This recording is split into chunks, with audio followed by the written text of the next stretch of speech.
Hey everyone, and welcome back to the X-Ring. On today's episode, what we're going to do is we ordered a brand new proof barrel to go into the Accuracy International, the AX. This is a multi-caliber, and so they do have a provision for a quick change barrel. So I haven't even looked into this box yet, but what we're doing is we're going from 6.5 Creedmoor to 6mm Creedmoor. So the first thing you're going to need to do is first we're going to make sure everything's clear. I've taken the bolt out, I've taken the magazine out. And on the right side of the chassis here, you have a 4mm Allen or hex. And what we're going to do is we're going to loosen this. Once you loosen this, you don't want to take it out all the way. You should be able to remove the barrel just by using hand pressure. If not, I do have my Borka kit. This is the RH Borka kit. It was named after me because I use a lot of the AI and Night Force products, but they do give you a wrench. And so this should be hand tight, but if for whatever reason it tightened up on you or something like that, you can use this for extra leverage. It is about 19 millimeters across the flats. So in a counterclockwise motion, what we're going to do is we're just going to remove the factory barrel. And on this one, let me go ahead and preface this by saying you need to know what size threads you have.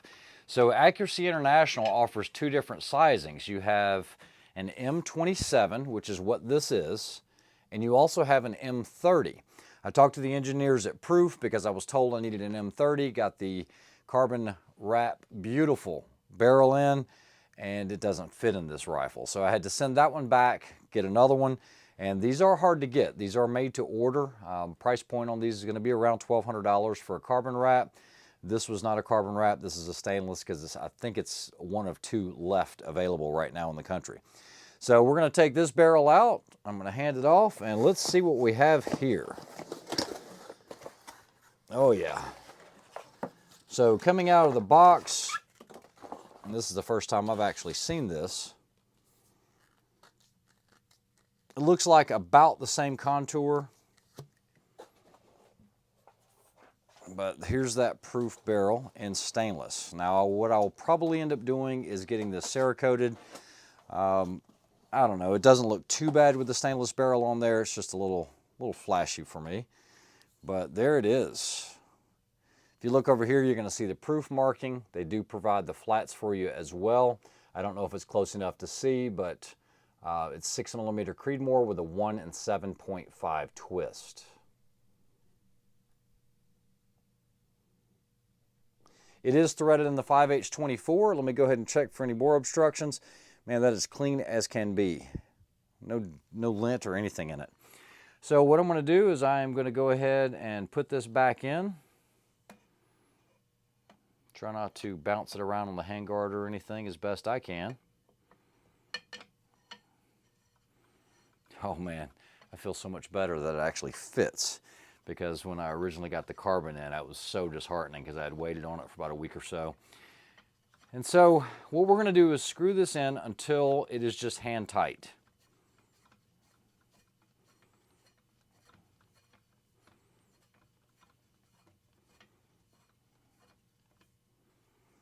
Okay, so that's hand tight, but like I said, I'm not going to put much torque on this, but I just want to give it just a little snug just to make sure it's a little better than hand tight. You can actually see it move when I do that. You guys see this? See how it rotates upwards? I don't know what that's all about.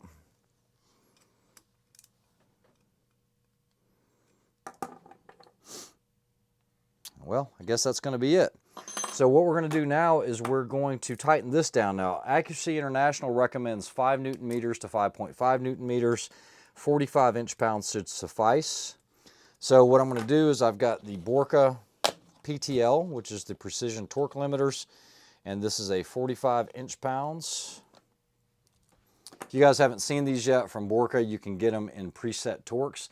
This one is in 45 inch-pounds. So I'm going to do this. And since I won't be able to turn it, I will put the wrench on the back side. So what I'm going to do now is I'm going to turn this until it clicks. We'll do it one more time. We are good to go.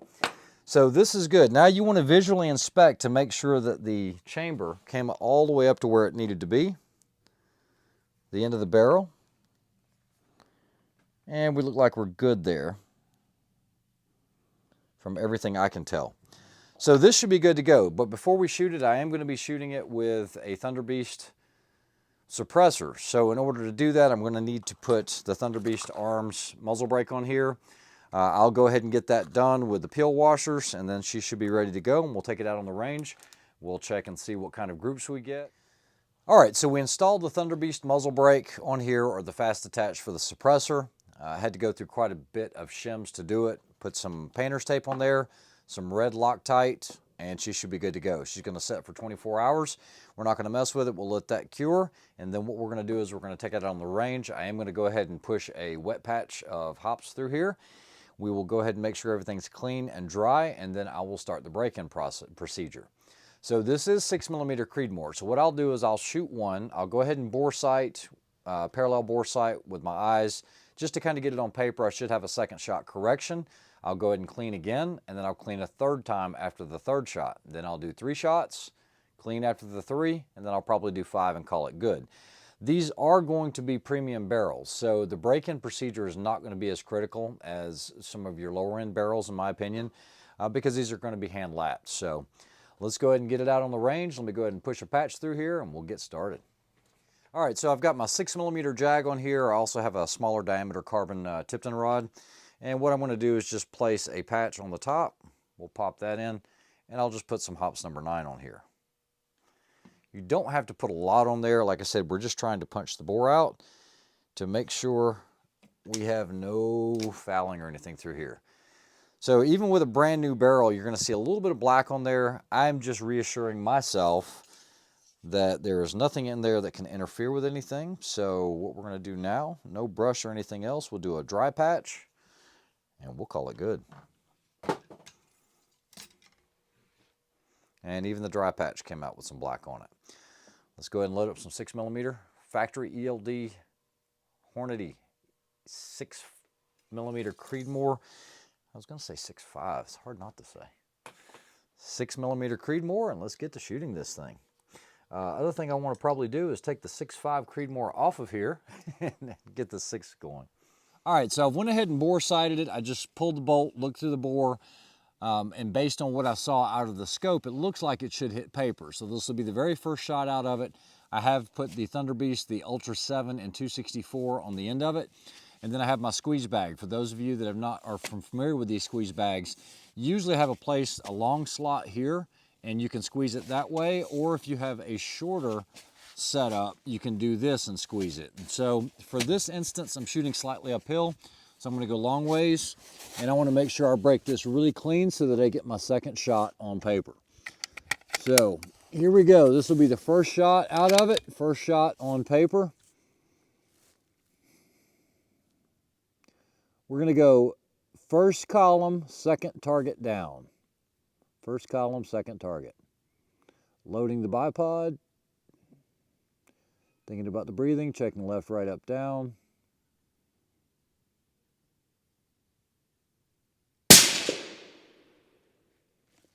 Okay, so elevation is dead perfect.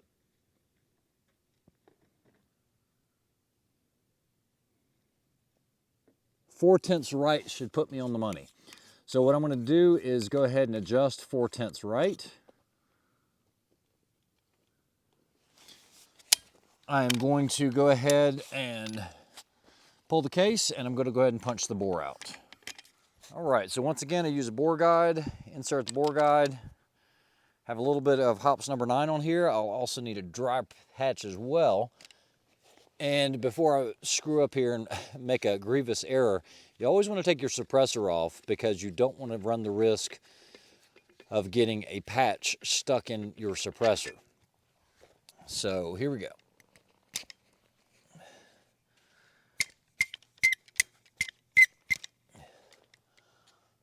Wow, that is really fouled. Of course, I expected that. I'm probably going to do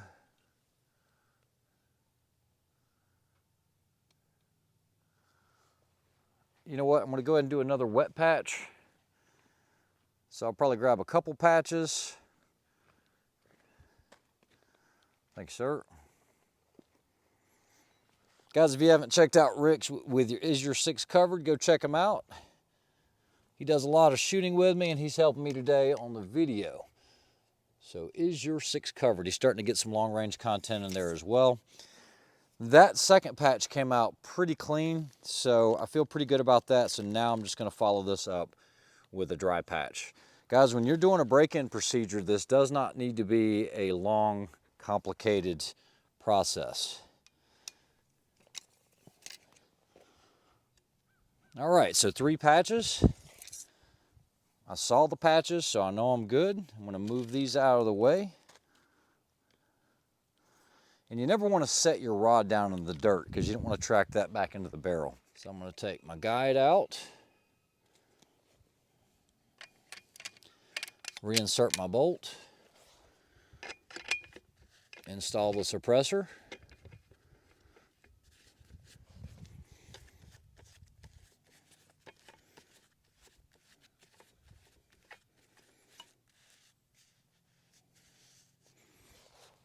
And I'm going to leave my windage cap off because I don't know what's going to happen on this next one.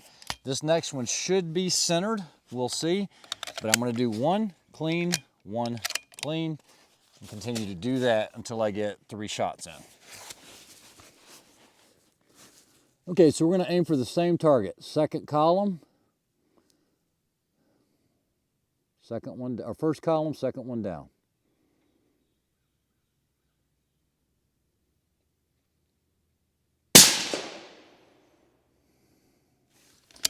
Windage is perfect,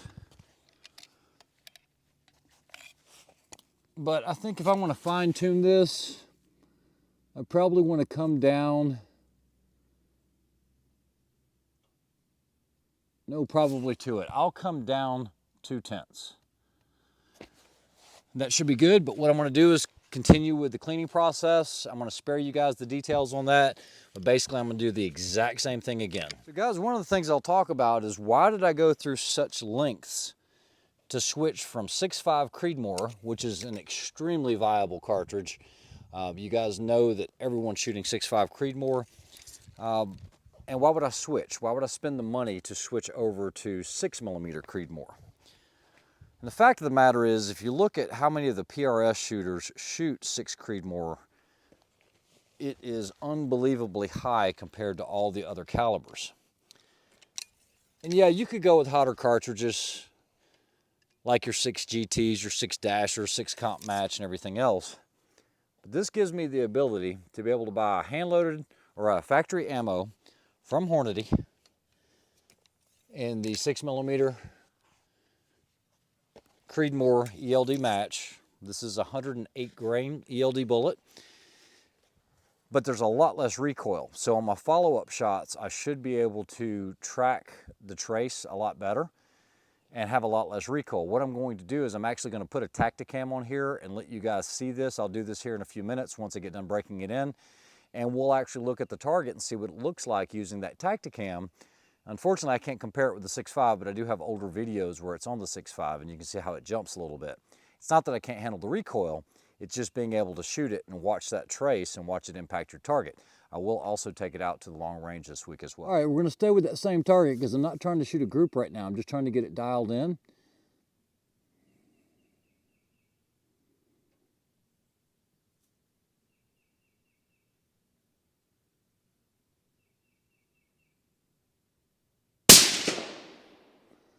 Okay, so that is in the bullseye at 12 o'clock. It's cutting the edge, but I can't go down another 1/10 of a mil, because if I do, then I'm going to be below the center. So where it's at right now is actually perfect for me. So what I'm going to do is I'm going to go ahead and punch the bore out again, because that's 3 rounds.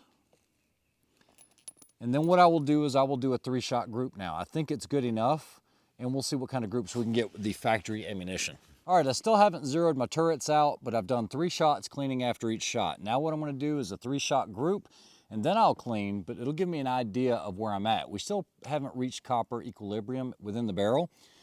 So as long as it's holding about a minute group, I'm okay with that right now. We won't see accuracy come in probably for a few. However, it is a proof, so sometimes they come in a lot faster. So we're going to shoot for the top left target, top left bullseye. And I'm going to take my time and make sure everything's right.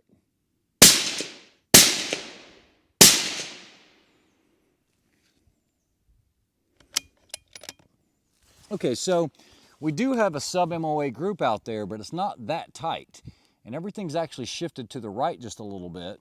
Don't know why that happened, but what we'll do is we'll just keep breaking it in. I'll do, just did the 3. I'll go ahead and clean the bore out. And I probably want to come over about 2/10 left. All right, so we did 3 single shots. We did a 3-shot group. I'm going to do another 3-shot group. Everything's cooled off. It's only been a couple minutes. We are shooting the 108 grain ELD match 6mm Creedmoor from Hornady. So we have a dry bore. I've zeroed my turrets out. And we're going to go for another 3-shot group. I'm still not that concerned if I don't get a really, really tight group at this point. All right, so now we're going to go top right target.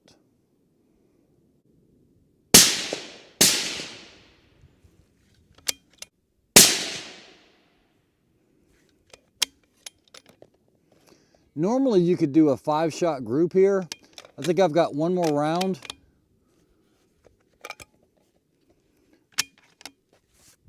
I'm trying not to break my cheek weld or my stock weld. If I do, it's probably from all that movement. But I've got a nice little bug hole there.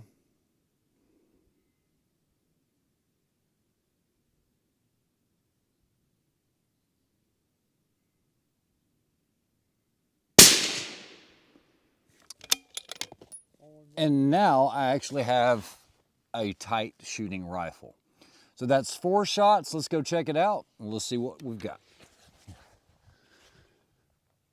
Okay guys, so coming up on the target, this was the very first shot out of the barrel. I came over to the right, didn't really mess with the elevation too much, and it was that one, and then the 3rd shot there was at 12 o'clock when I called it in the bull.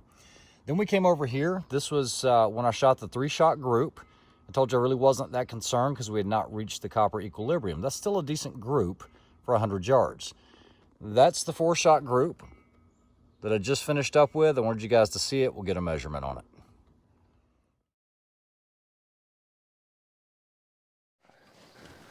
All right, guys, so we have Rick with Is Your 6 covered. He's getting ready to shoot the AI. He hasn't really shot it much. I think you might have pulled the trigger once or twice on it. But he's not with the new barrel. He's never fired a 6mm Creedmoor. So what I'd like to get is his perspective on the recoil and being able to keep his target in sight while he's shooting. All right, here we go. Are we ready? Yep, 2nd column, bottom right target.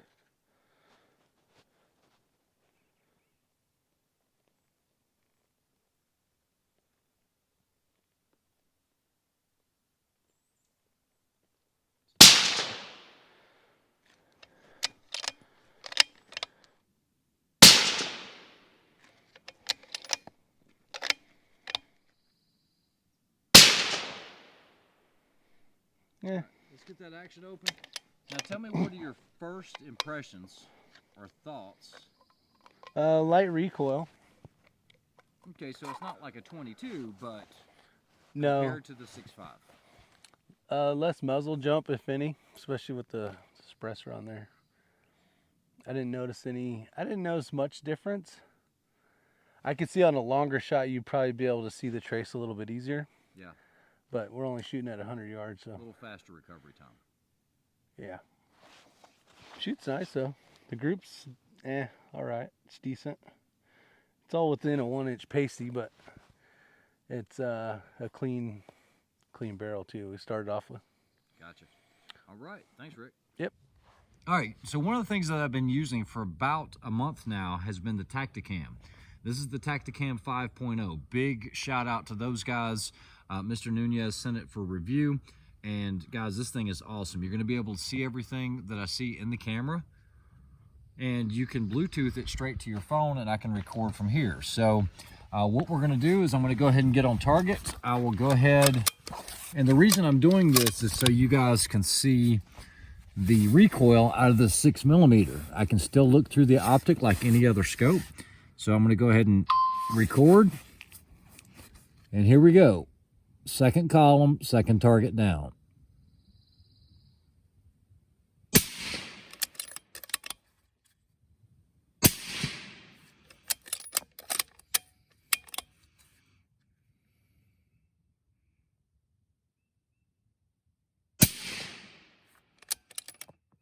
And that's it. So you guys can kind of see what that looks like. Awesome setup. Record. And here we go. Second column, second target down.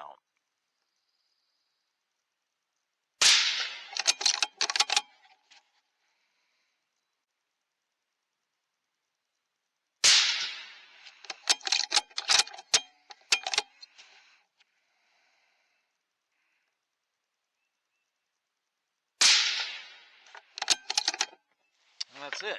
So you guys can kind of see what that looks like. Awesome setup. I wanted to pinwheel the crap out of that. And son, let me tell you, you can't pinwheel one better. Are you recording this? Yep.